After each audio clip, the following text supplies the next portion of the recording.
아연아, 너도 이거 봤어? 다음 선거부터는 모바일로도 투표할 수 있다고 뉴스에 떴다는데? 진짜? 모바일로 할 수 있으면 너무 편할 텐데? 나도 혹했는데 찾아보니까 가짜뉴스더라고. 진짜처럼 생긴 영상이라 헷갈릴 뻔했어. 요즘은 정보가 너무 많으니까 뭘 믿어야 할지도 헷갈리는 것 같아. 맞아. 오늘은 그래서 가짜뉴스는 어떻게 생기고 어떻게 구별할 수 있는지 같이 이야기해보자. 그건 내가 전문이야. 자세히 알려줄 테니까 따라와봐. 인공지능 AI 기술은 다양한 분야에서 혁신적인 변화를 이끌며 사회적, 경제적으로 긍정적인 영향을 미치고 있어. 특히 최근에는 생성형 AI의 발전으로 텍스트, 이미지, 음성과 같은 콘텐츠를 자동으로 생성할 수 있게 되면서 우리 일상생활에서도 폭넓게 적용되고 있기도 해.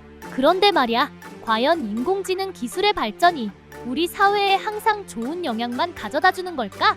인공지능 기술의 발전은 가짜뉴스 생성과 결합하면서 우리 사회의 새로운 문제로 떠올랐어. 생성형 AI가 실제와 구별하기 힘든 수준의 딥페이크 영상과 이미지를 손쉽게 만들어낼 수 있게 되면서 선거철에 딥페이크를 악용하는 사례가 늘어나고 있어. 특히 페이스북, 인스타그램, 유튜브와 같은 소셜미디어를 통해 누구든지 손쉽게 콘텐츠를 생산하고 공유할 수 있게 되면서 가짜뉴스가 빠르게 확산되어 유권자에게 혼란을 주고 있어.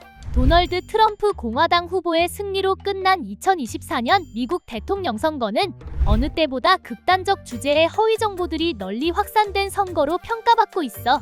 2024년 7월 미국 펜실베니아주에서 공화당 대통령 후보인 도널드 트럼프를 대상으로 총격 사건이 발생했어. 총알이 비껴가 도널드 트럼프 후보의 오른쪽 귀를 스쳐가는데 그쳤지만 사건 직후 총격 당시 유세연단위에서 트럼프 후보를 보호하기 위해 애워싼 비밀경호국 요원들이 모두 활짝 웃고 있는 조작된 사진이 SNS를 통해 유포되면서 해당 총격 사건이 자작극이라는 음모론이 급격하게 확산되었어.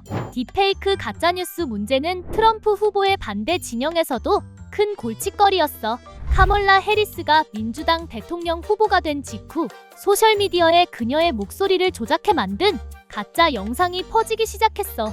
해리스의 딥페이크 영상은 폭발적인 조회수를 기록하였고 미국의 유명 인사인 일론 머스크가 본인의 SNS 계정에 공유하면서 순식간에 확산되어 미국 대선 기간 중 큰 파장을 가져왔어. 우리나라도 별반 사정은 다르지 않아.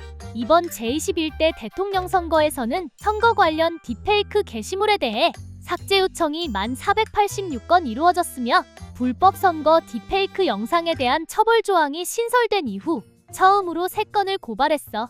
딥페이크를 이용한 불법 선거운동은 뉴스 등 언론사에서도 비중 있게 다루며 사회적 문제로 크게 떠올랐어.